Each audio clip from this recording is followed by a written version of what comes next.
नमस्कार दोस्तों। तो स्वागत है आपका एक बार फिर से आपके YouTube चैनल ज्ञान कोश में। तो आज जो हम लेके आए हैं आपके लिए, जो हम बात करेंगे वो करेंगे वॉर मेमोरियल की। नेशनल वॉर मेमोरियल जो इंडिया गेट के पास 2019 में जिसकी स्थापना करी गई थी। तो दोस्तों हम देखते हैं, घूमते हैं और आपको बताते हैं यहाँ क्या क्या है। तो चलो दोस्तों आगे बढ़ते हैं। हमारे प्रधानमंत्री नरेंद्र मोदी जी ने सोमवार 25 फरवरी 2019 को इंडिया गेट पे नई दिल्ली के पास राष्ट्रीय युद्ध स्मारक का उद्घाटन किया था। 1965 में भारत चीन युद्ध के बाद बनाए गए इस स्मारक का निर्माण देश की रक्षा करते हुए अपने प्राणों की आहुति देने वाले सैनिकों को श्रद्धांजलि देने के लिए बनाया गया है। राष्ट्रीय युद्ध स्मारक पर टिप्पणी करते हुए लेफ्टिनेंट जनरल PS राजेश्वर ने पहले कहा कि यह देश के लिए लड़ने वाले सबसे बहादुर सैनिकों को श्रद्धांजलि है। उन्होंने कहा यह हमारे वीरों द्वारा एक परंपरा, साहस, वीरता और बलिदान की समृद्धि गाथा का प्रतीक है। इस राष्ट्रीय युद्ध स्मारक में ये जो 15 मीटर ऊंचे केंद्रीय स्तंभ के जो चारों ओर है वो 4 तरह के चक्र हैं, जैसे अमर चक्र, वीरता चक्र, त्याग चक्र, सुरक्षा चक्र, जिनमें एक अंतत ज्वाला पत्थर के भीतर जलती है। और तो और 21 परमवीर चक्र विजेताओं की प्रतिमाएं स्थापित भी हैं इस जगह पे। माननीय प्रधानमंत्री मोदी द्वारा 2014 में इस तरह के स्मारक के निर्माण के अपने दृष्टिकोण के बारे में बात करने के बाद यह 2015 में इसका निर्माण स्टार्ट कर दिया गया था। इंडिया गेट के पास ही राष्ट्रीय युद्ध स्मारक और राष्ट्रीय युद्ध संग्रहालय स्वतंत्रता के बाद देश के लिए अपने प्राणों की आहुति देने वाले 25,942 से अधिक सैनिकों को श्रद्धांजलि दी गई है इसके द्वारा। यह इंडिया गेट के पास में ही है, उसके पास ही है। भारत का पहला राष्ट्रीय युद्ध स्मारक कहा जाए तो इंडिया गेट के बाद ये पहला ही है, जो 1962 के भारत चीन युद्ध, 1947, 1965 और 1971 के भारत पाक युद्ध, 1999 के कारगिल संघर्ष तथा श्रीलंका में भारतीय शांति सेना के अभियानों के दौरान शहीद हुए सैनिकों को समर्पित है। दोस्तों आपको बता दें कि इस स्मारक की जो परिकल्पना की गई थी वो 1960 में की गई थी, जब देश के सशस्त्र बलों ने शहीद युद्धों नायकों के याद में एक NWM का प्रस्ताव रखा था। इस स्मारक को अस्तित्व में आने में 6 दशक लग गए। जैसे जैसे मांगों की प्रबल होती गई, यूपीए सरकार ने 2006 में मांगों की जांच के लिए प्रणब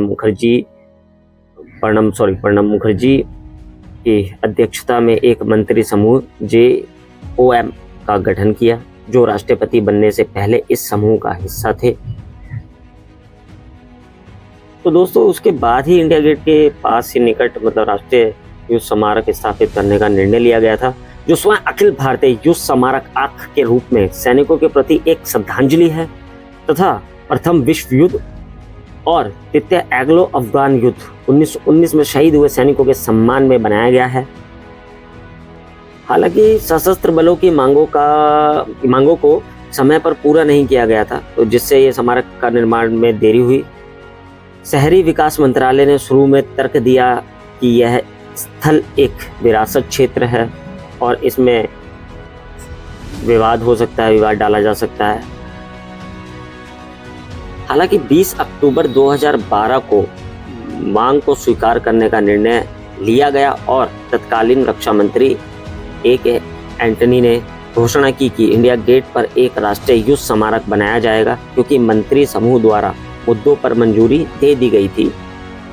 लेकिन दिल्ली के पूर्व मुख्यमंत्री शीला दीक्षित ने इंडिया गेट के पास राष्ट्रीय युद्ध संग्रहालय बनाने का प्रस्ताव को विरोध किया कि नहीं, वहां बनना नहीं चाहिए, इंडिया गेट के पास नहीं बनना चाहिए, क्योंकि उससे उसकी इंडिया गेट की प्रतिमा खराब होगी, इससे क्षेत्र का माहौल प्रभावित होगा और लोकप्रिय क्षेत्र में लोगों की आवाजाही वर्जित होगी।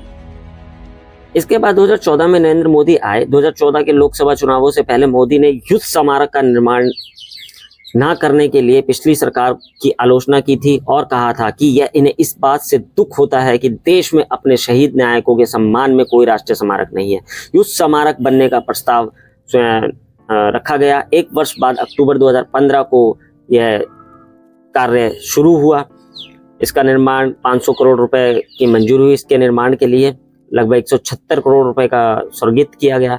मई 2016 में केंद्रीय मंत्रिमंडल में अधिकार प्राप्त शीर्ष संचालन समिति के निर्णय के बारे में जानकारी दी गई और इंडिया गेट के पास इसको मंजूरी दे दी गई।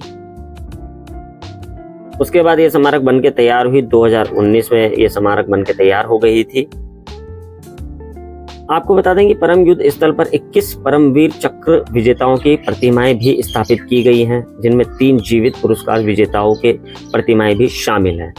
तो दोस्तों, ऐसी जानकारी के लिए जुड़े रहें आपके अपने चैनल ज्ञानकोश पे। अगर आपको जानकारी अच्छी लगी हो तो चैनल को सब्सक्राइब, वीडियो को लाइक और शेयर करना ना भूलें। तो मिलते हैं दोस्तों अगली वीडियो में। आपका बहुत बहुत धन्यवाद।